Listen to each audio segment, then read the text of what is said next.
Welcome to Deep Cuts, the podcast where we pick a topic and walk you through the ins, the outs, and nitty-gritty, so you can appear like an interesting and idiosyncratic person at your next forced social function. Today's topic is... Armin Meiwes. Who was Armin Meiwes? He was a self-confessed cannibal who was convicted of one of the strangest and most gruesome cases in the annals of true crime history.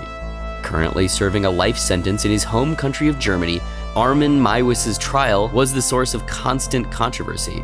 As Germany's first cannibal court case, the story of Armin Meiwes is fraught with toxic romance, extreme deviancy, and the dangerous wasteland that is the World Wide Web. But was justice actually served in the case of the Rotenburg Cannibal? Or is Armin Meiwes the most repugnant victim of all time?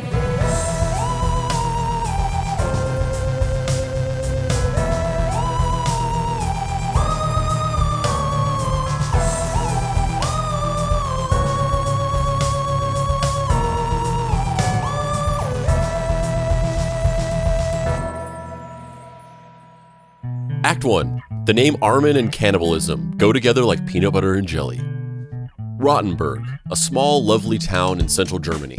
It's the kind of place that looks as though it were pulled directly from a fairy tale.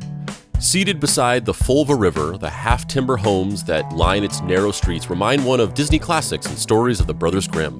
And for good reason. Serving as the inspiration for animated classics like Pinocchio and rumored to be a favorite destination for the storied fairy tale authors of old, Rotenburg is something of a national treasure.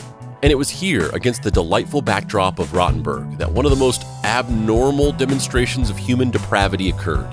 Born on the 1st of December in 1961, Armin Meiwes was the third son of Waltraud and Dieter Meiwes. Imagine saying Waltraud during sex. Oh, Waltraud! Waltraud! Yeah, Waltraud. Suck it, Waltraud. It sounds like a brand of, nail. It's like tough-built Waltraud nails. Dude, Waltraud is the third to the left alien in the cantina in Star Wars. Are you kidding? Yeah. He's not one of the cool-looking ones. He's just like a normal guy, but he's got like a nose appliance. My friend doesn't like you. I don't like you either. And also Waltraud really fucking hates you. That's the fucking remaster. Yeah, the remaster just putting Waltraud in Star Wars. The Waltraud cut? Waltraud shot first, bro. Waltraud shot first. There's the Waltraud cut where there's the original where Han just cravenly murders Greedo, and people have a problem with that because it makes him seem like a shitty guy, even though he's a fucking smuggler criminal. That is what he was. And then there's the version, the remaster, where he makes Greedo start to pull his gun to make Han seem like a little bit better of a guy. And then there's the Waltraud cut where he's sitting there and they're just talking, and then he just walks out of nowhere and just shoots Greedo point blank in the head and walks away.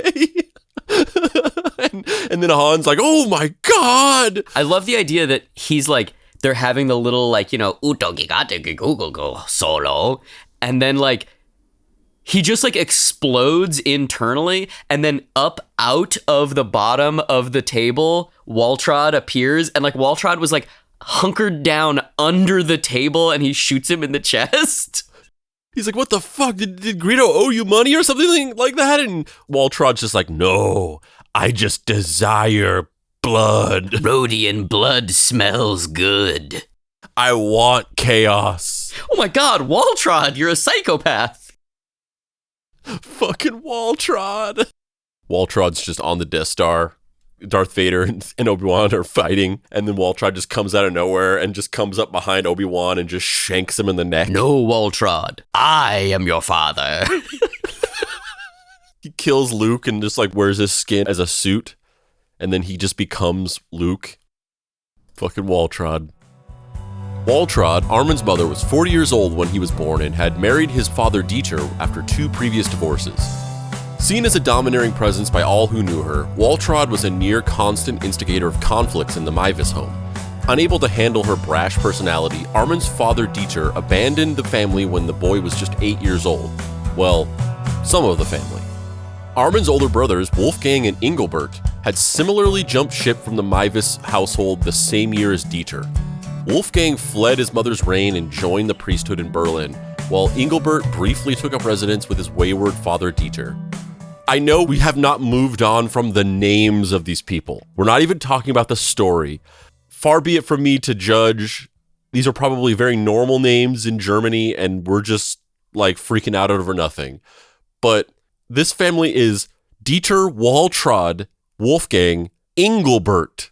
Like, Armin is the most not from a fucking story of 15th century royalty of this entire family. Left high and dry by all of the men in his family, Armin Meiwes was forsaken, though rarely if ever alone. The very definition of a helicopter parent, Waltraud Meiwes hovered over her youngest as if both their lives depended on it. Eventually relocating to Waltraud's family home in Rotenburg, Armin's life was nothing short of hellish. Often referred to as her servant, Meiwes claimed he was constantly degraded and forced to cater to his mother's every wish. Forbidden to wear modern, normal clothing, Armin was instead made to wear traditional German lederhosen in public and quickly became the target of local bullies. Guests to the Meiwes home were few and far between, but those who did visit the sprawling country manor were confounded by the family's oddness. I gotta say, I feel very vindicated that we were like, man, these German names are pretty fucking weird. And then these bitches are just torturing this guy, being like, "We are the most German. Wer the Lederhosen? Wer the Lederhosen?"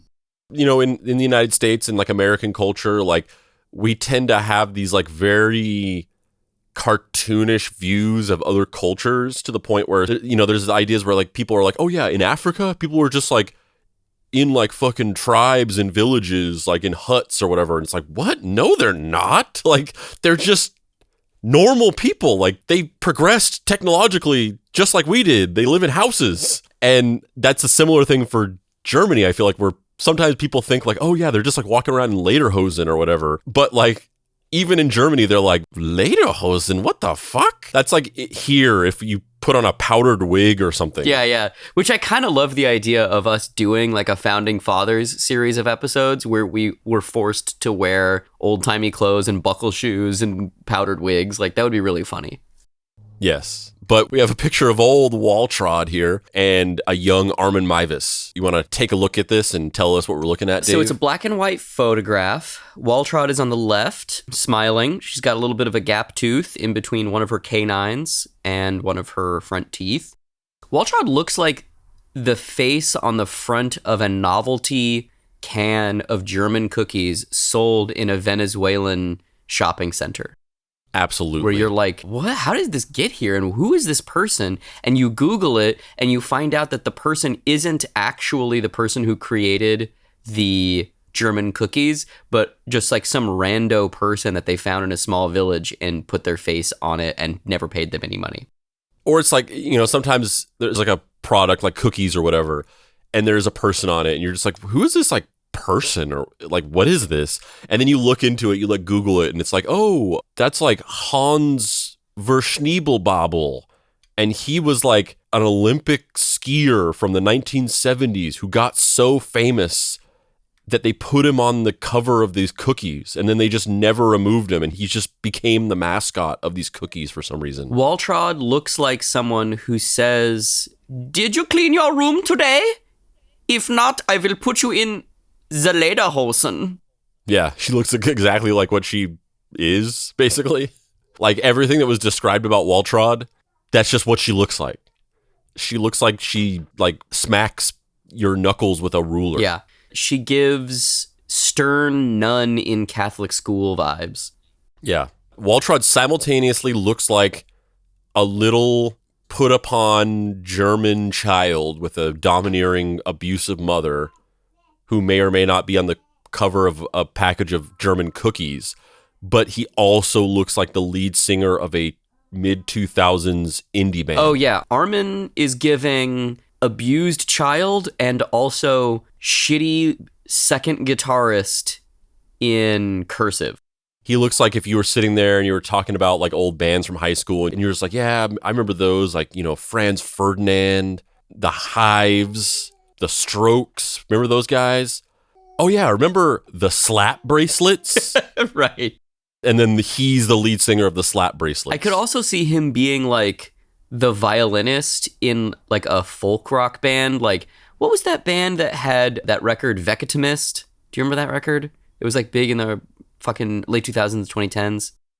Vectimus? Yeah, I can't think of the name of the band, but the record was called Vegetamist, and it was named after like some little obscure island off the coast of New York or something. I think this is a dream you had. No, they were also Grizzly Bear. Yeah. Yeah, here's the thing. I've never heard this said out loud. And so when you said that name, it just meant nothing to me. I've never said it out loud or heard anybody say it out loud. I've only seen it written. And like I said, it very much could be mispronounced, and maybe I'm not saying it right, but I believe it's pronounced Vegetamist. I'm sure it is. I just literally never said it out loud. I don't think I ever had a conversation with anybody about Grizzly Bear. You never really, ever? I don't think so. Anyway, this guy, Armin Meiwes, he looks like a member of Grizzly Bear. Oh, he totally does. The music video for the song Knife by Grizzly Bear is amazing. It's just like this weird, surreal thing. They're on like an alien planet. It's just this like stream of consciousness thing with like these weird alien creatures, and it's amazing. Well, you know what I have to say to that? No one here for this cannibal video or cannibal episode thought we were going to be talking about fucking weird art music from the early 2000s, but here we are. Well, here's the thing. Check out Grizzly Bear if you haven't already, and also go look up those A Takeaway Show videos on YouTube. I love music videos. I don't know if you even know this about me, but I love music videos, and I love interesting musical performance videos, and I used to be obsessed with A Takeaway Show. I've watched like every single one of them. I used to make videos with like musician friends, like a friend of mine, Jimmy, and we used to do videos for his music that were just basically me trying to do a takeaway show. Well, I'm trying to take away some cannibalism. Hell yeah. Inspired by the German countryside surrounding them, Waltraud placed engraved plaques above the doors of each room in her home, with names like the Morning Dew Room and the Sunlight Room. Callers to the Meiweses couldn't help but notice young Armin's dwelling had simply been labeled Child's Room. Armin Meiwes claims that he first conjured an imaginary friend named Frankie as a means to mail company. Seen as the little brother he never had, Frankie's creation spoke to Armin's fascination with what he described as, quote, a perfect sibling. In the absence of his father and brothers, Armin used Frankie to confide his growing desires which Armin's father, Dieter, declared began with a fairy tale.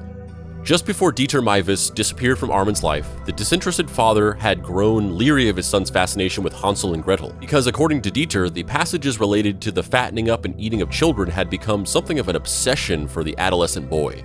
But despite the vague concerns of a non-committal Dieter, Armin was unfortunately relegated to the quote-unquote advice of Frankie. Man, this shit is terrifying. As a father, I think this is probably less of a concern for somebody who doesn't have kids, but reading stuff like this is terrifying because the ripple effect of the ways that the things that you do can like fundamentally shape your children's lives is a tremendous amount of responsibility. Like, just think about that. Like, Dieter Meiwes is just like, yes, I fucking read him Hansel and Gretel one time, and then he just fucking became a cannibal. Like, Jesus. Like, obviously it wasn't just that. It was some combination of a bunch of different things. But the fact there was like such a clear like connection between those things that he like read Hansel and Gretel and he became obsessed with it. And he was particularly obsessed with the part about the witch eating the children. And then later on in life, you see on the news that your son is arrested for cannibalism. And you're just like, oh, fuck. You take off your lederhosen and you take a cold shower and you're like, what have I done to this poor child?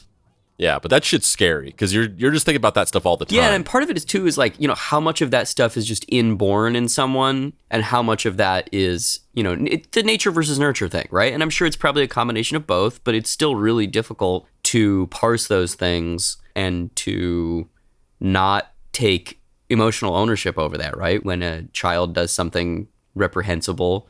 Is it the parent's fault? I don't know. Sometimes I think it definitely is, and sometimes I think it's definitely not.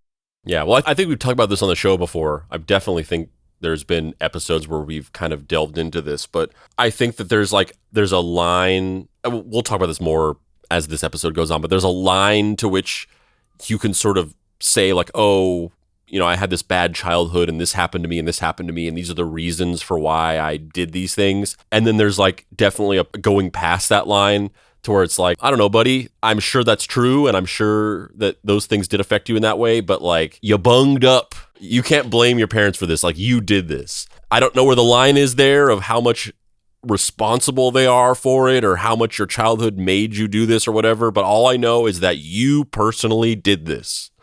And that doesn't really matter anymore. Although these early eerie signs had formed prior to his abandonment, it's impossible not to imagine what Armin's life might have been like with an actual human being to talk to. But collapsing under the brutal pressures of his home life, Armin's adolescence became absolutely excruciating. And to escape the smothering presence of his mother, the young boy fell deeper and deeper into the world of violent fantasies. We're kind of setting the stage here, and we're kind of seeing a confluence of things. And, you know, if you have any level of like interest in true crime and you've sort of watched those documentaries and listened to those podcasts and read those books and things like that, particularly with like serial killers, you know, often what's said by criminologists and people who have like a specialization in serial killers and things like that is that what makes a person become a serial killer or, you know, somebody who commits acts of extreme violence or extreme sexual violence, like you can't predict it. It's just kind of like this unknown X factor, but the prevailing belief is that it's like this confluence of a bunch of different things coming together that make this like perfect little gumbo that creates the space for you to have those desires or whatever. And, you know, a lot of it is like upbringing and how your parents treated you, which like I said before, is terrifying that you have that level of influence over what a person becomes. It's an extreme amount of responsibility to have. And then also like little other details. And we're kind of seeing some shades of that as well, where he became obsessed with a story that involved cannibalism. He was abandoned by all the male figures in his life. He had a imaginary friend who was like the only person that he confided in, which is probably not healthy, that you're having this one-way conversation with yourself, basically, and nobody to bounce those thoughts off of. So he increasingly goes deeper and deeper into this groove of getting obsessed with fantasies that involve violence. This story seems very of a template of what I know about this like patchwork that leads to somebody becoming like a killer or he's not a serial killer, obviously, but, you know, in that similar vein. Outgrowing the terrors of fairy tale fluff, Armin next placed his affections on Fritz Harman, otherwise known as the Vampire of Hanover. This is just going to go great. He's just got imaginary friends, he's being abused by his mom, and now he's just fixating on a guy called the Vampire of Hanover. Nothing wrong going to happen here. Hell yeah. He's either going to become a serial killer or just really love Cradle of Filth in high school. Having killed over 25 men during the 20s, Harman's case was as sensational as Armin's would eventually become. Known for exsanguinating his victims and consuming their blood, the Vampire of Hanover was executed by beheading long before Armin was born. But when the lonely child learned the case, he soon began collecting articles and information on the gruesome crimes. You know, this is what happens whenever these things are allowed to like fester and grow in a vacuum. Like, it's not crazy for somebody to get obsessed with a serial killer or whatever. Like, that happens. But usually when you're like a kid and you're like, ooh, serial killers, this is interesting. There's like somebody there to be like, yeah, they're fascinating stories, but also like, this guy was like really bad. And the things he did were awful. And you should, you know, your fascination with this should be from a sort of like more anthropological standpoint and not like a fandom standpoint. But then, you know, when you have nobody there to say those basic common sense things to a child, this is what happens, you know? It was around this time that Armin also began to question his sexual desires. Knowing at the very least of his burgeoning bisexuality, the Meiwes boy lived a life of secrecy and ever-deepening inner worlds. After purchasing a Barbie doll, Armin dismembered it and hid the pieces in a locked safe away from his mother's prying eyes. And despite going on an occasional date, strictly chaperoned by Waltraud, of course, Armin Meiwes experienced a duality of self that would get harder and harder to maintain. Dear God, he went on dates that Waltraud went with him on, and she supervised them? That's not that big a deal, right? That's pretty normal. Let's just say, it's starting to make more and more sense. Eventually, Armin was briefly engaged to a woman named Petra, but within a year, the two had separated, with Armin claiming an inability to weather more than one strong-willed woman in his life. In relation to his former fiancée and mother's relationship, Armin said, "It was like going from a shower to a storm. And as Armin continued to suffer at the hands of his mother's demands, his life only grew stranger. When he entered young adulthood, Armin decided to join the army. And while one might assume this would be the perfect opportunity for the maternally oppressed Armin to escape Waltraud's grip, the troubled German took up a position that would allow him to continue living at home. In fact, a friend of the Meiweses once claimed that when the two took a rare journey outside Rotenburg, mother and son opted to share a room. When asked by a neighbor why he never married, Armin said, "Perhaps I will one day, but only when my mother is dead." My God. We got a photo of adult Armin here, sitting at a table, having a good time. What are we looking at here? Adult Armin looks like the fourth person on a sitcom opening musical number. You know what I mean? Like it's the main star and he turns to camera and smiles. It's the female ingenue and she turns to camera and smiles. And now it's the weird, like, wonky looking guy, the like best friend or the neighbor or whatever. Like, not sexually intimidating, but he's got character. Yeah. And Armin Meiwes as Mr. Chauncey. Yeah. Mr. Chauncey is the vibe that Armin, oh my God, Armin Meiwes gives. Think about it like this. Really? I'm confusing it worse. Oh, yeah, okay. God damn it. Fuck you. That's what I have to say. Give me a second. Fuck you. Think about it like this. Our min, Meiwes. We share the min, but the vis is mine. Shit. Our min, Meiwes. But that's not his name. His name is Armin, not our min. Yeah, but you can get it there. This is not a good mnemonic device. You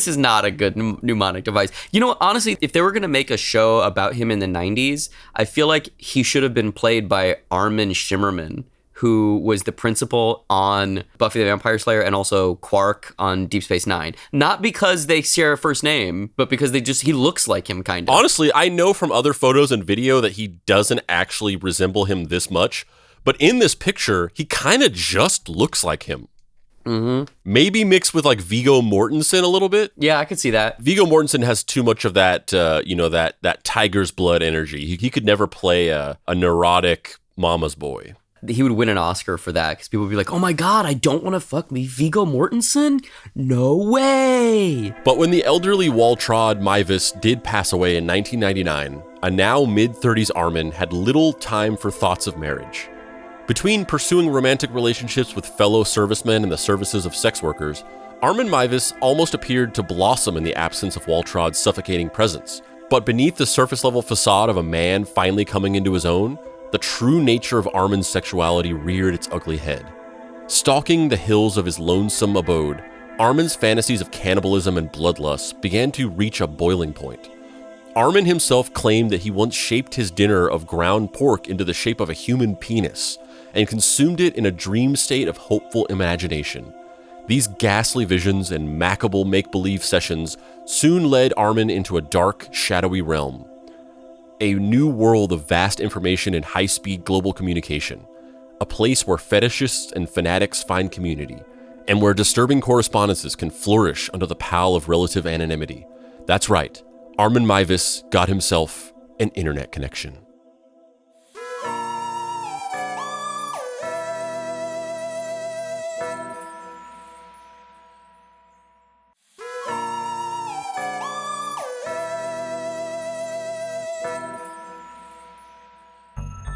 Act 2, The Rotenburg Cannibal. Prior to becoming a computer repairman, Armin Meiwes dreamed of opening a DIY computer school inside the family home he haunted. Because from the moment he began surfing the web in the wake of his mother's death, Armin felt he had finally found his calling. Unlike the real world, chat rooms and message boards of the late 90s and early 2000s were something like the Wild West. And for the morbidly curious or clinically deranged, these spaces offered browsers a veritable cornucopia of sinister delights. Armin Meiwes latched onto his growing interweb of fetish sites and ghastly message services, and before long, his internet use consumed him. In the year 2000, nearly a year to the date of his mother's death, Armin Meiwes posted a message to a cannibalism fetish message board that would change his life forever.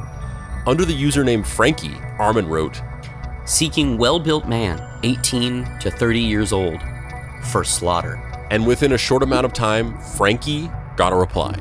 Pretending to be in his mid-30s, just a touch older than Armin's posted preference, 42-year-old Bernd Jürgen Brandis also frequented the online cannibalism community, but for very different reasons.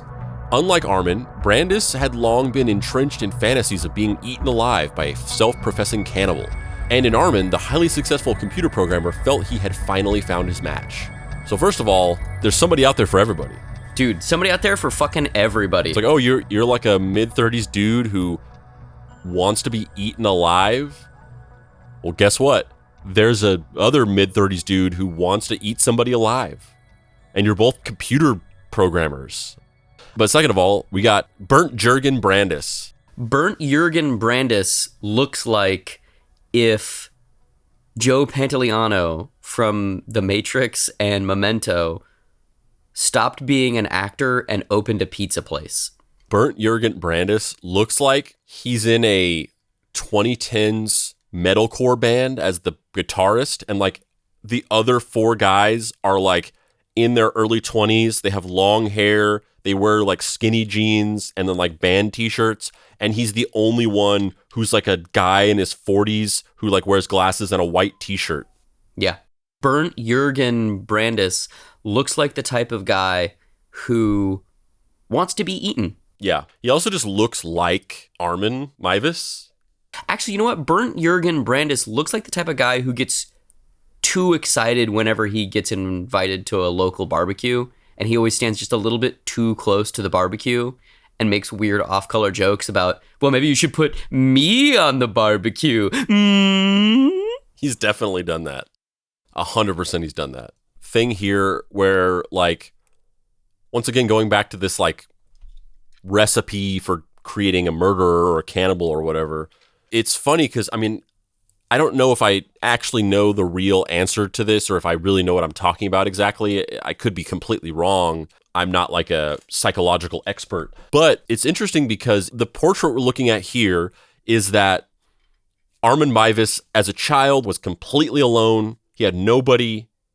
He had this imaginary friend who was just him talking to himself and like edifying his violent fantasies and like reinforcing them like a fucking katana, you know, steel being folded over on itself multiple times, which is essentially what like having an imaginary friend is. And then he has this like domineering mother who mistreats him and not helping that situation at all. No male presence in his life at all. And he's just completely alone. And he's growing up in the 60s and 70s and 80s. So he's just like, there's just nothing. He's totally socially isolated. And then in the mid to late 90s, then the internet becomes a thing. And he gets access to this world that like expands the horizons of his existing obsessions. It's like, oh, you were already kind of had this weird obsession with cannibalism and starting to develop these weird sexual feelings around eating people. And then you get access to this thing that taps you into these communities of other people who are also like that and gives you access to content about that. And it just turns a thing that's like this sort of like insular fantasy that he might have never acted upon into a real externalized thing that, number one, you can sort of talk to people about, and number two, you know, helps to develop it to the point where you can actually do it in real life, as he, you know, eventually does. You know, I don't think it's a spoiler. We know what this episode's about. He eventually actually does it in real life. I was going to say, the thing that's interesting to me about it in what you're talking about is that it is true that he's able to talk to people about it, but it's that early stage of digital communications where people aren't meeting up in the real world yet because you're talking to people all across the globe. So you're able to confess these really dark desires that you want, but there's no negative or kind of cultural speed bumps to slow you down of like, you meet somebody for coffee, you say, I really want to eat somebody, and somebody goes, I don't think you should do that. Instead, it's just this fucking spiral wormhole of like yes men. You know, it's pre-algorithmically served content. It's message board permission structures where you have these deep desires that you probably shouldn't, but you are able to find the 3 people on Earth who also think that you should do that, and you all just feed into this positive cycle of reinforcement that it's okay that you want to eat people, and get what we're gonna fucking talk about. Yeah, and there's also other people who probably don't actually even think that, but they're just saying it because it's like fun, or because they're not being held accountable to looking at somebody in the eyes. Yeah, and they're just talking shit essentially, and maybe to a certain degree they have some kind of fetish or whatever, but it's something that they would like never dream of acting on. But they're in these forums, and they're just they have, like you said, they're not held accountable at all, so they're just saying anything that they want with no repercussions, unknowingly like pushing this person further and further into this wormhole. But what I was going to say is like also, I almost feel like, because, when the internet rolls around in the mid to late 90s, Armin feels like it's like this thing that he was always meant to have. It was like, oh my God, this thing is like, where has this been all my life? He has this feeling of like, I've been lonely my entire childhood, and if only I could have had this thing. And I almost feel like maybe, in almost like a born in the wrong time kind of way, like there was this handoff from his childhood to his adulthood on the internet that made his situation significantly worse to the point where he acted out on it. But I almost feel like if he had had the internet when he was a kid, maybe he wouldn't have gotten like this. Because while that thing that you're talking about, that dynamic did exist, like at least, before he really fell off a cliff of this obsession with cannibalism, if he had real people to talk to, maybe he wouldn't even have sought out these cannibalism message boards or whatever. And maybe he would have started off in a more normal context on just like a regular, Yahoo chat room or whatever fucking thing was popular back then, talking to like more normal people. And if he had that sounding board, he might have not ever gotten bad enough to where he was seeking out cannibalism forums. And I almost want to say, like, maybe if he had the internet as a kid, even though I think that the internet is what made it worse when he was already kind of like fucked up, and then the internet just like augments that, obviously. If he had the internet when he was a kid, maybe he would have had more of an outlet and he wouldn't have become this. Yeah, I don't know. It's hard to know. I feel like with some of these kind of desires, people are going to do what they're going to do, and there's not much you can really do to pull them back from that brink. They're going to find a way to satiate that need. Yeah. Armies are always going to hammer.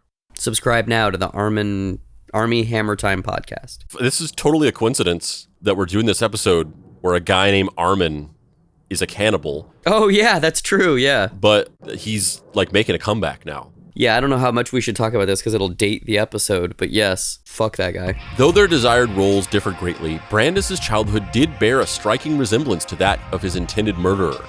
Losing his mother to a deadly car crash, Brandis' disinterested father told the boy his mother had killed herself out of pure cruelty, or a lingering madness of his own. Raised by nannies and family friends, Brandis' violent fantasies had developed almost in tandem with Armin. There's something morbidly funny about that there's almost like this Alice in Wonderland, like, mixture of different potions to get different results, where it's like, if you grow up with a shitty mom, you want to eat people. If you grow up with a shitty dad, you want people to eat you. Yeah. Over the course of a year, Meiwes and Berlin-based Brandis engaged in a correspondence that can only be described as deeply disturbing. In their crazed exhalations of desire, Armin and Brandis went into excruciating detail about their respective intentions, with proclamations of their needs to be fed or consumed. These messages even included a proto-selfie of Armin's teeth with a promise that he would use them to rip out Brandis' tongue. Man, that's some flirting right there. Yeah, I've definitely sent you a few pictures of my teeth. Yeah, I'm still waiting for that I'll use it to rip out your tongue thing. Yeah, usually it's just like I just send you a picture of my mouth at like 3 a.m, and it just says "you up."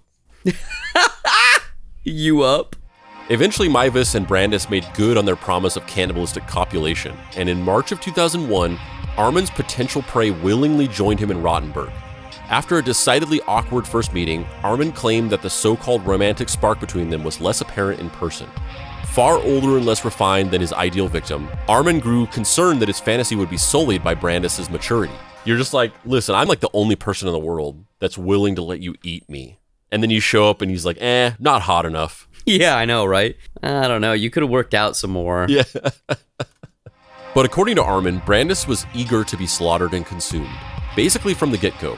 And before long, the newly met co-conspirators put their horrendous plans into motion. After numbing Brandis with a heavy mix of over-the-counter narcotics and alcohol, Armin Meiwes attempted to accomplish the truly horrific act of biting off Brandis's penis. Jesus Christ! This is a good place to talk about the fact that, like, I think you have a similar opinion. And I think we've talked about this before on the show, but I don't think this is like a new thing we've talked about or we're talking about. But I'm in this interesting pocket where I've always been really interested in true crime before true crime became this huge popular thing with podcasts. Like I would read books and stuff like that and watch documentaries.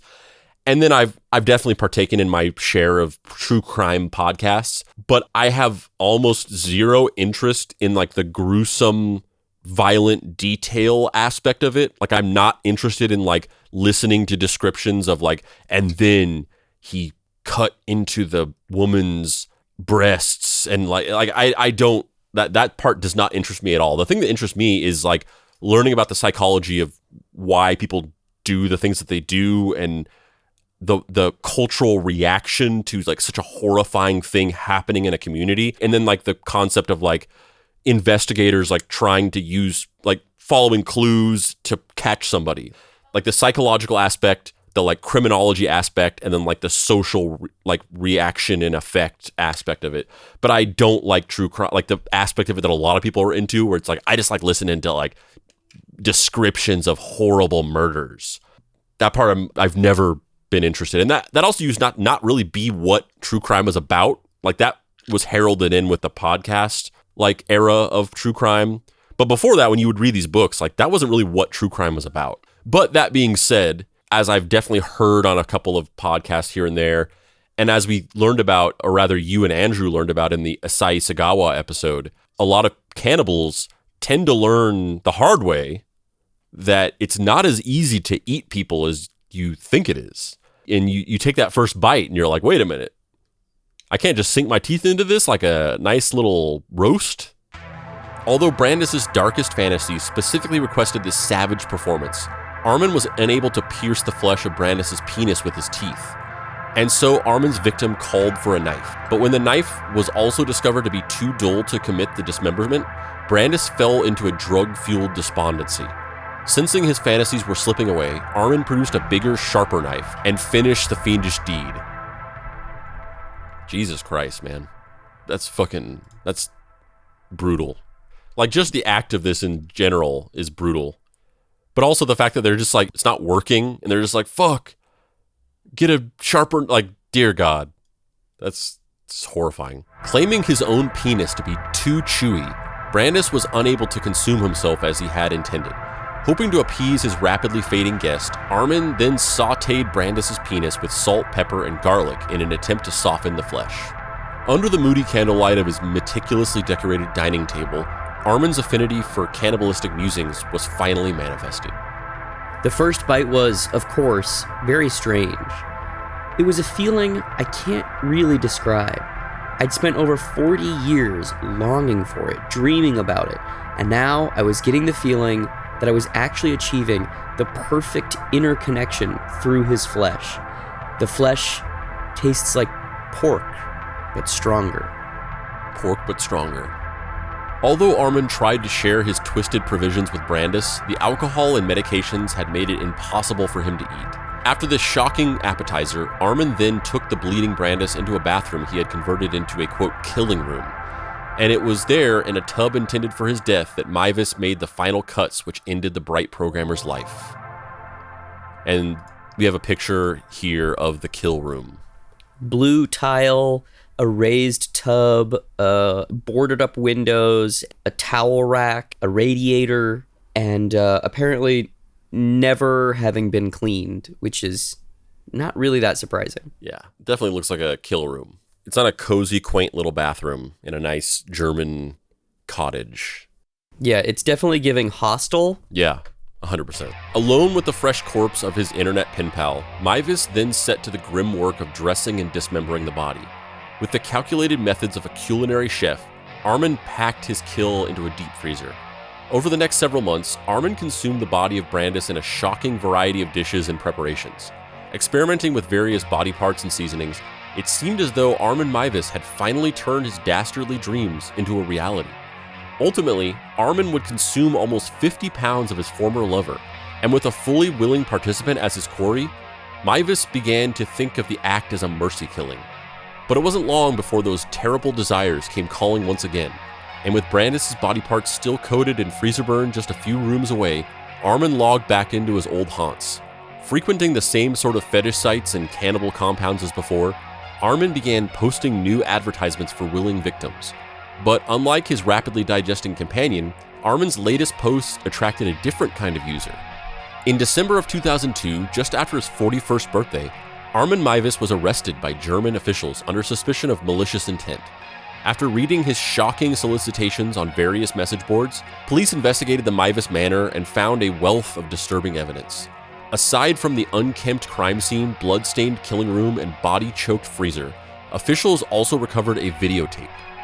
As if grisly murder and self-cannibalism were not extreme enough, Armin and Brandis had filmed the entire bloody endeavor, and when police were forced to observe the sinister video, many officers were said to have required intensive counseling in the days and weeks following its discovery. And it is perhaps because of this unrelenting evidence that Armin Meiwes was so quick to confess. Because in no time, the cyber-stalking cannibal had fully copped to the crimes in question, if in fact there were any questions to be had. What was less clear, however, was exactly what to make of Armin's crimes as a whole. Because when Armin finally took the stand, no one could come up with a solid judgment. What do you do with a man who has committed an insane, heinous act upon a provably willing participant? How do we apply concepts of self-ownership and independence to what would otherwise be seen as a victim of inconceivable crime? Well, according to the initial judgment, not much. Originally sentenced to less than 10 years in prison under a manslaughter conviction, the Armin Meiwes trial became the most controversial court case in modern Germany. Public outcry was almost immediate. And though Armin had briefly experienced the notion of eventual freedom, this initial judgment was short-lived. Taking the case back to trial in 2005, prosecutors were able to appeal the manslaughter charge just 3 years after his arrest. And under the pretense of the consensual crime's sexual nature, the German courts decided a harsher sentence was in order. Receiving a full-blown premeditated murder charge on his second go-round with the judges, Armin was sentenced to life in prison in 2006. And while many certainly celebrated this new conviction, others had their doubts. While prosecutors had certainly done their best to decry Armin Meiwes as a sexually charged deviant able to convince a downtrodden Berliner into a quasi-death pact, many conscientious objectors viewed this as a highly complicated but ultimately shared experience between two consenting adults. Since this second trial and subsequent life sentence, Armin Meiwes has quietly slipped back into the public. Under the terms of his good behavior and behind bars occupation as a laundry attendant, he has been allowed expeditions into the townships around his prison. Under fierce anonymity and the watchful eye of city officials, Armin's exact whereabouts during his field trips are highly guarded secrets. And for good reason. After the trial, the Meiwes mansion was incinerated by arsonists who have yet to be caught to this day. Although penitentiary psychiatrists have deemed him unfit for release, Armin himself claims that he still suffers from dalliances with cannibalistic fantasies. It is interesting to note that during his incarceration, Meiwes seemingly became a vegetarian. So, a couple things here. First of all, our boy Armin is just fucking hanging out, going around the city. He's going on field trips, which is interesting that that's like a thing that they do in Germany, apparently. I don't think they're like just going to like life sentence convicted murderers in the US prison system and being like, hey, you want to like go to the city for the weekend? Yeah, you haven't eaten anybody in like a decade. You want to take a little trippy? Armin, want to take a little trippy trips? But also, like, obviously, we could have, like, discussed some of this stuff throughout the episode, but I kind of wanted to wait till the end to just kind of talk about it all in one, because it's such a large sort of, like, moral, ethical, philosophical discussion.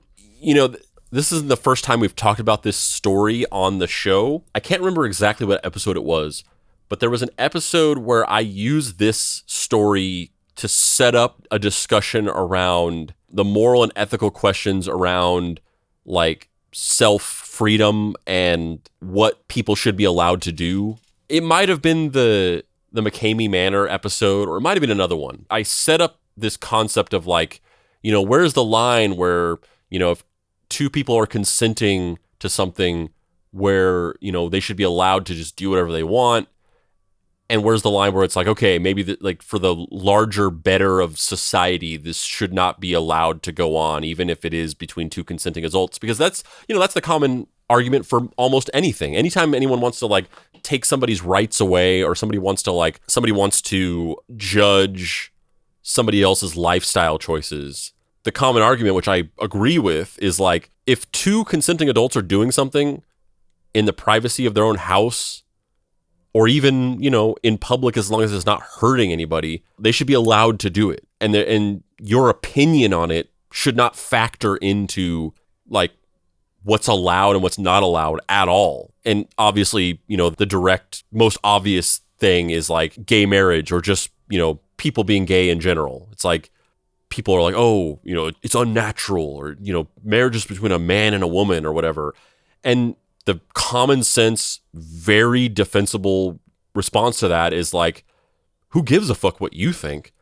They're not hurting anybody. They're not forcing you to do anything. The worst you could say is that they're like forcing you to watch them in public, but like, who gives a fuck? Like, mind your own business. Who cares? Like, if you see something you don't like, look away. I think the moral quandary here is that like, as long as nobody's getting hurt, it shouldn't matter. The issue with this being, people are definitively getting hurt and are dying. So it crosses this line into like assisted suicide. So should you be able to have the right to end your life if you want to?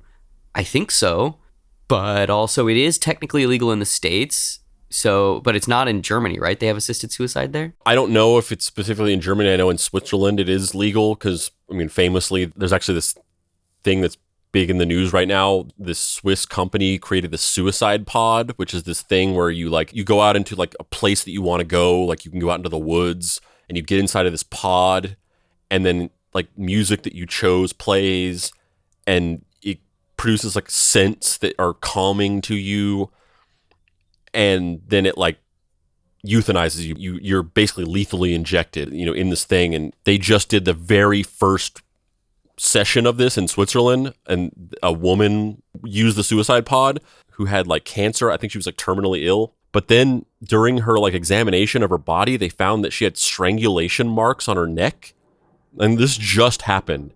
And now people are like, did something happen? Like, because the founder of the company was out in the woods with her overseeing the process, and it was just the two of them alone. It's being investigated by the police, and now people are saying like, did something happen where like the pod stopped working like in the middle of the process, and then he had to like finish her off or something like that because he didn't want to like let her suffer, or maybe he was like embarrassed that his product didn't work or something like that and he didn't want it to get out. It's like an active criminal investigation right now. But yeah, so I don't know about Germany, but the point is that it is legal in some places other than the United States. I have no idea what I think about that morally, of like, if your fetish is you want to die, like, I guess, who am I to stand in the way of that? It's not hurting anyone else, but it just seems like something that's undoable. You know what I mean? So which was like, I don't know. Yeah, and that's the gray area. That's the thing. What I was going to say is, like, at the far end of this, two consenting adults should be able to do anything that they want as long as it's not hurting anybody. At the far end of that argument, in the most obvious no-brainer, like, of course this is right, is something like gay marriage, or, something like that. Interracial relationships, or anything like that, where there's people that think that's wrong for whatever reason, and then you're basically like, fuck you, shut the fuck up, mind your own business, they're not hurting anybody. At the far end of that argument is that, where it's like, any reasonable person is not going to argue with that. And then now move more towards the middle, and where does the line blur to the point where it's like, that argument no longer really holds up anymore? And I don't know where this falls, because like you just said, assisted suicide is legal in multiple countries. It's legal in Canada. I know it's legal in Switzerland because of that story, and it's legal several other places that I'm not 100% sure on. And the same argument can be made. If somebody is terminally ill, or if they've just been dealing with this like chronic depression for, enough years that it's like, I do not want to live my life dealing with this anymore, and I've tried everything and it's not getting any better. I've tried all of the different medical routes to try to solve this, and I feel horrible every day, and I just don't want to live this life anymore. For whatever very reasons, if you just want to die, I think the very like progressive and also libertarian stance on that is like, you should be able to do whatever you want. It's your body, it's your life. Nobody should be able to tell you what you can do with that, or what you should do with that. Where does that argument break down and no longer apply? Because obviously it can't, well, maybe it can. Maybe it can apply. Maybe it is totally fine that two people fucking eat each other. Maybe it is.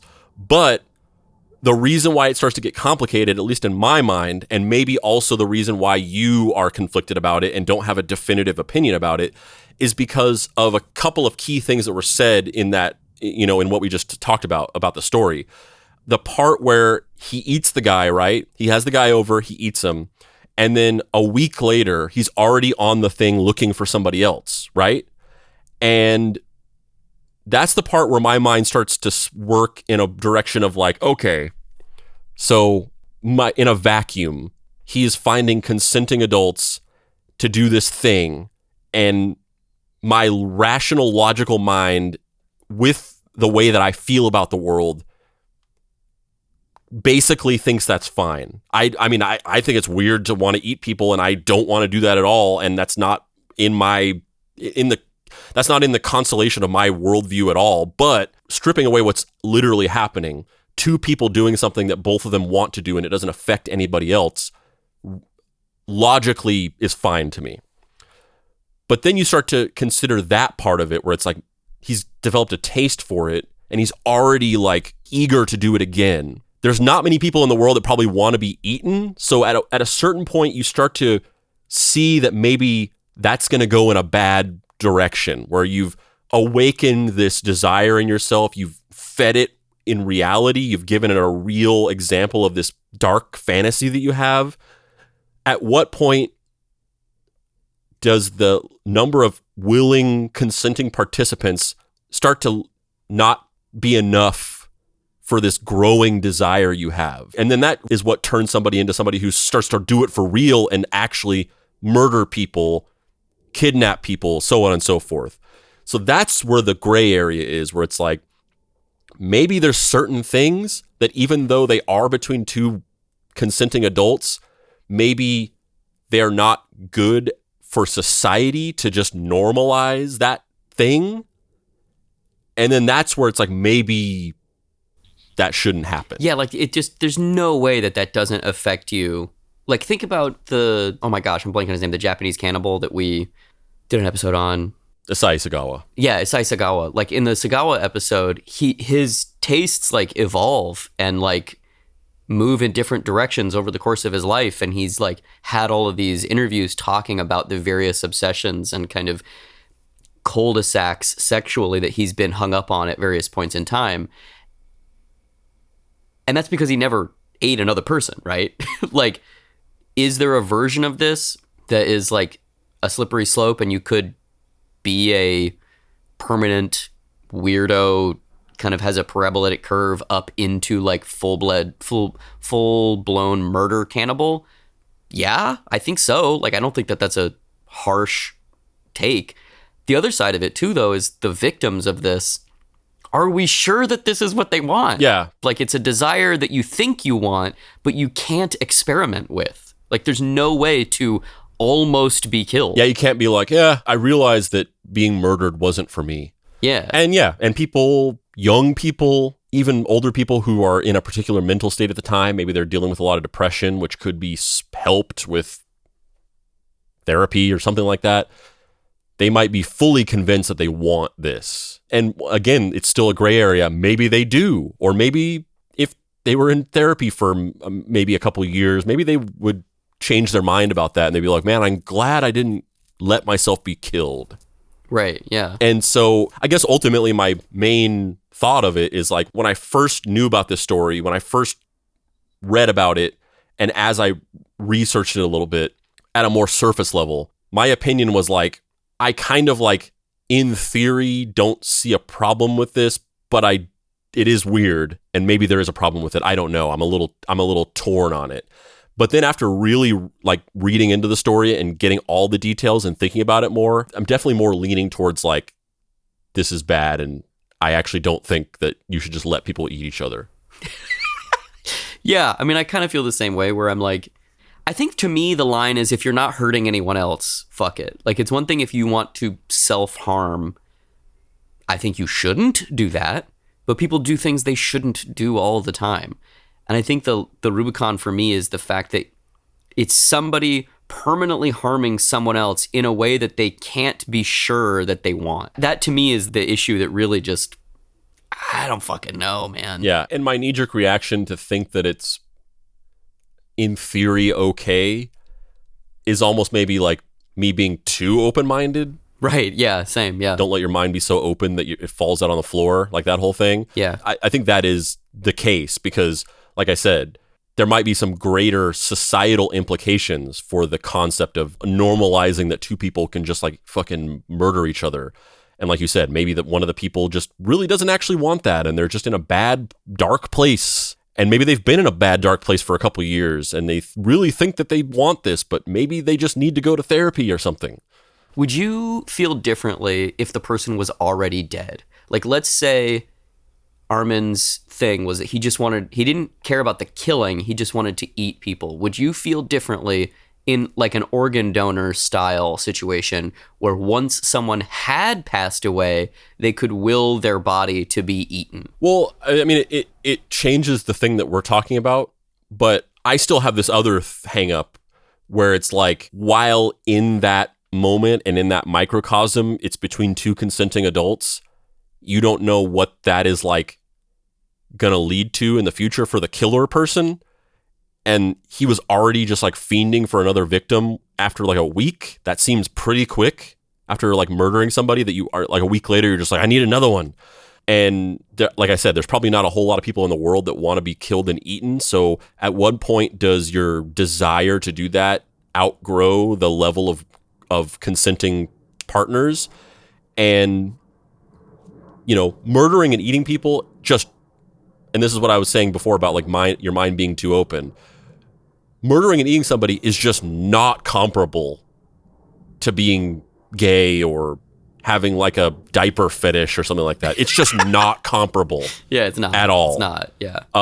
So while in that microcosm, it might have a similar argument to defend it, in the larger scope of things, you are normalizing something that objectively to most people is a horrible crime. Yeah. And also, we're not even really discussing the like neurological components of this. We're like, eating other humans fucks humans up. Yeah. It's not something that's sustainable over the long term. Yeah. There's like famously, there are like cannibalism defenders, like people who aren't even themselves cannibals, but they like are weirdly like in defense of people being cannibals. Like it got kind of famous whenever the whole Armie Hammer thing happened, where like before the allegations of like actual sexual assault came out about Armie Hammer, and it was just that some text leaked that showed that he was a cannibal. Like there was a period where there wasn't the sexual assault rape stuff. It was just that he was possibly a cannibal. And there were people defending him and being like, there's nothing wrong with this. Like, it's okay to do this. As if somebody was consenting to let you eat them, you should be able to. Like, there's people that really defend that. I kind of feel like I'm not one of those people. Same. Same. Yeah. I think because initially you and I were kind of discussing the moral facility of the idea of eating people, not what it actually is, you know, if that makes sense. Yeah. And as soon as you come up against that, you know, buttress of reality, I think it's pretty clear, don't do it. But in the pure abstract, it's a fascinating thought exercise that I still think ultimately ends with don't do it. And in the abstract, you're just applying to a consenting adults doing something that's not hurting anybody else. Yeah. But, you know, I guess the ultimate lesson, at least for me, maybe others wouldn't agree, is that there's more to consider outside of that, I guess, in some situations. Yeah. Like going back to the diaper fetish thing. Like there's literally no scenario in which having a diaper fetish could hurt another person. I mean, maybe there's a way of like, my diaper's made of knives. Come sit on my lap. Yes. Yeah, it doesn't, right? I mean, I think that's probably the rubric like we were talking about. Is like, as long as nobody's getting hurt, or if it's self-inflicted harm or things that are repeatable, right? Like a BDSM or, fucking binding or whatever, like where you're like torturing somebody or bending limbs in unreasonable ways, like whipping somebody, maybe they like that. And you can get whipped and be like, yeah, I did like that. Keep going. Or, you know what? Never mind. I didn't like that. Yeah, and I guess what you're saying, I'm saying hurt is because, like you said, there's BDSM where you, like, the point is getting hurt. I guess what I meant by hurt, hurt is the wrong word, but I basically mean killed. Yeah. I think that assisted suicide is a different thing than this idea of, like, having a fetish to be eaten, like wanting to die by being eaten. Because assisted suicide is, you have an irreconcilable brain tumor and you're going to have this horrible decline and it's going to be terrible and you would rather not have your family members endure that. So you choose this other way. Like that seems very reasonable to me. Yeah. In the right contexts. Yeah. But then once again, it's like, maybe that's just the way that you want to do it. But we could go around and around on that all day. Yeah. I mean, I'm sure there's some people who are listening to this and they're just like, no, you can't. Cannibalism is bad. You shouldn't do it. Like, it's a hard line. Like, there's no gray area for them. But for me, I could go around and around on it because I've said all the things that are my opinion, but then I'm also like, but then also maybe it is fine. Like, I could do it all day. Same. Well, on that note, I'm Dave Baker. And I'm Spandrew Spice. This has been Deep Cuts. If you'd like to find me on the internet, you can do so at heydavebaker.com, where you can find my book, Mary Tyler Moorhawk, or in bookstores. Spandrew, where can people find you on the internet? You can find me on my favorite cannibalism message board, where I'm currently seeking a new partner. A new person to do the show with? The finale of this episode is you just eat me? Yes, after I kill and eat Dave. He's finally had enough. He wants it. He wants that sweet penis bite ripping. We didn't even talk about that. It's so crazy. That's the thing, is I don't really want to. Like, I know that stuff is like the thing that a lot of people is like the point to them, but like I don't really want to talk about somebody's penis being eaten. Like just to establish it as a detail of the story, yes, but I don't really want to go into detail on it. Yeah. I just love the fact that they thought they could pierce it with human teeth and then like couldn't. Yeah.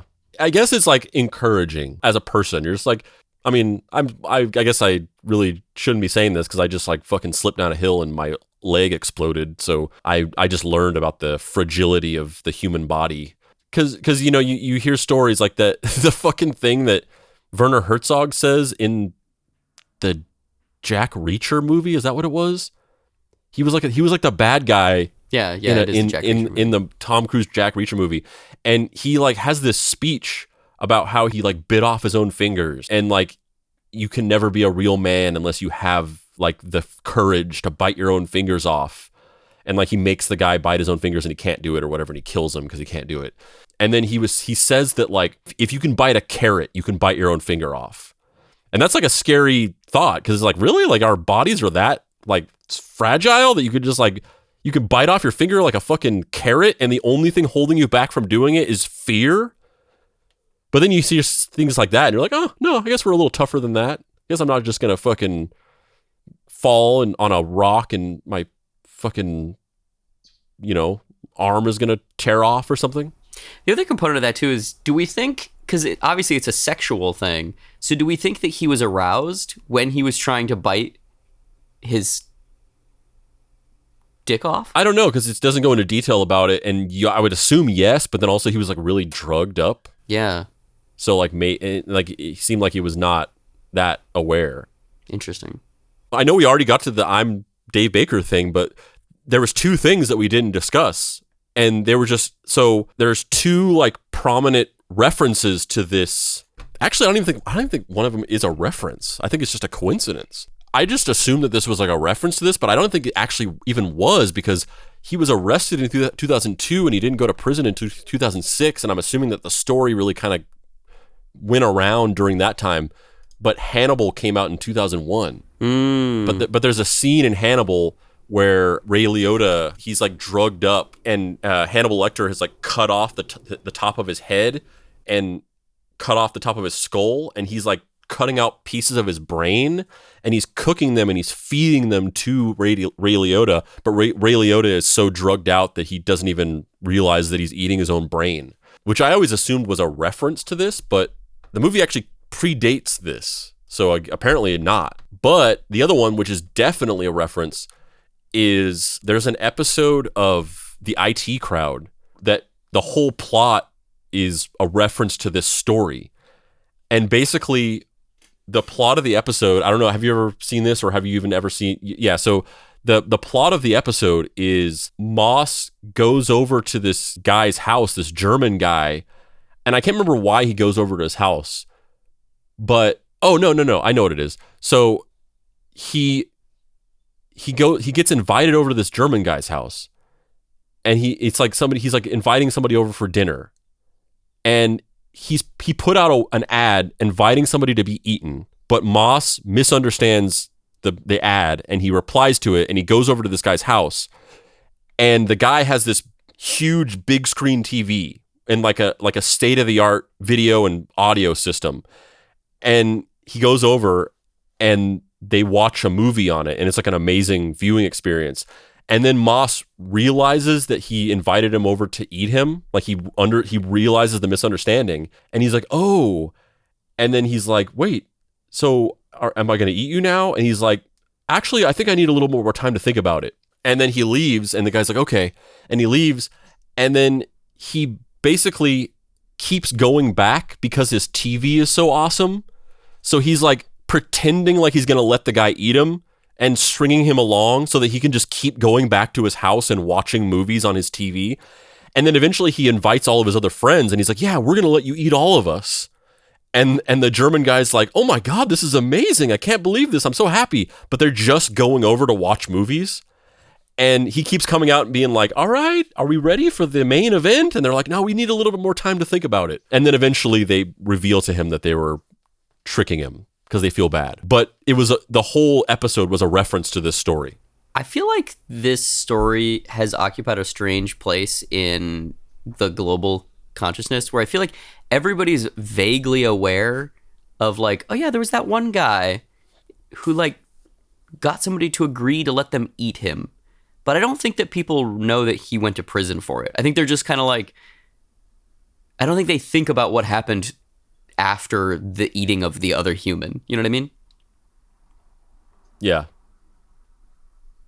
And what happened after is that they make an episode of a British comedy series that's like weirdly just based on it. Yeah, super strange that it's like, all right, so we know that there's this like horrific thing that happened, but like, what if we got some yucks out of it?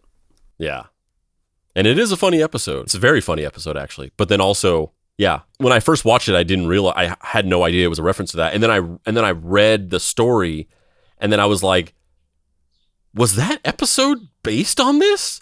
And then I looked into it, and it was literally based on this thing. And in retrospect, it's like it's still funny, but it's also just like strange. It's like that weird thing where like sometimes people are just really callous in how they treat human tragedy in culture. Yeah.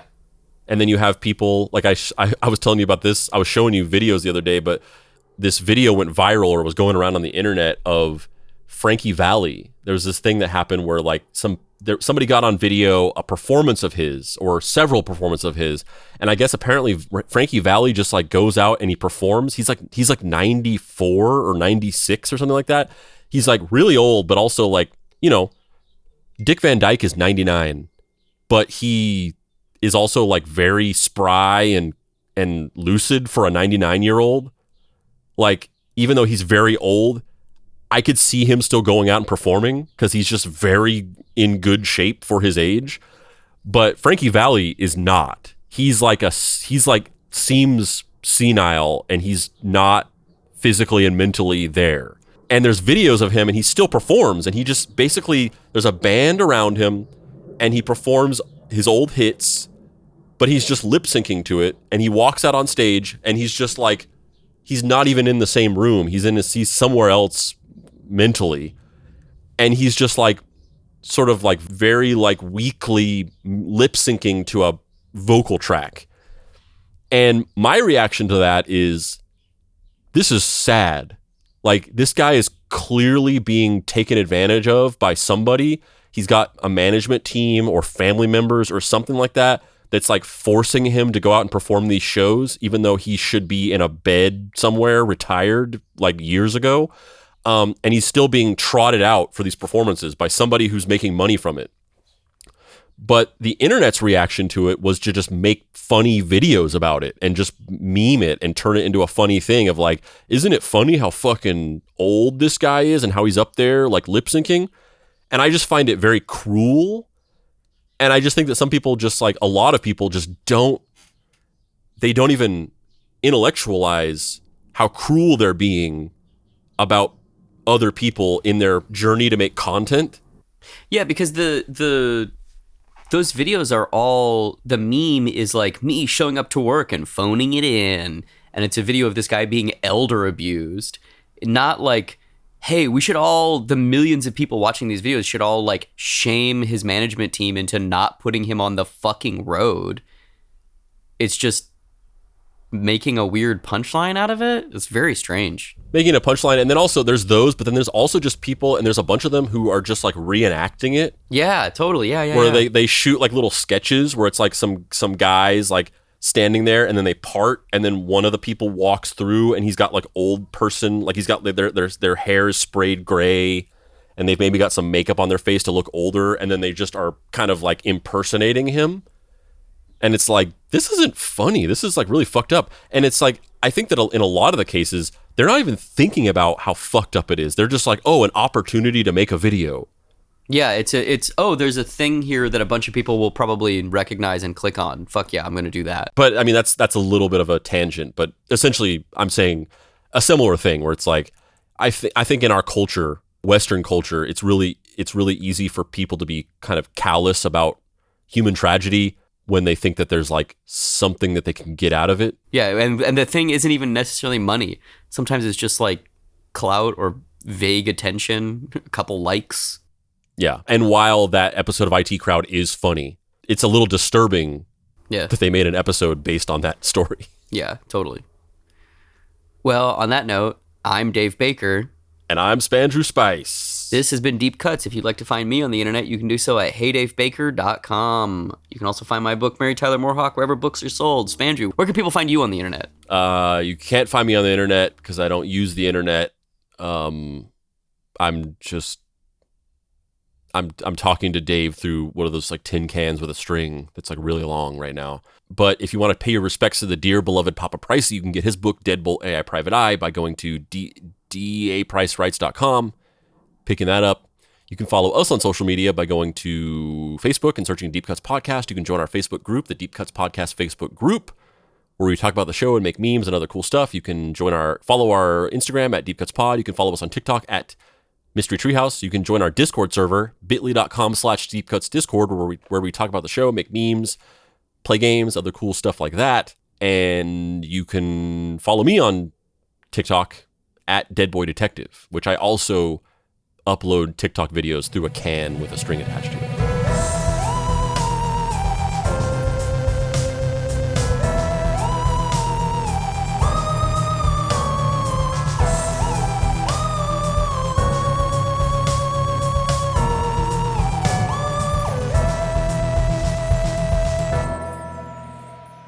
Deep Cuts is a production by Boy Genius Media. If you'd like to find this show and others like it, please visit boygeniusmedia.com or deepcutspod.com. If you want to join in on post-episode discussions, please join the Deep Cuts Podcast Facebook group.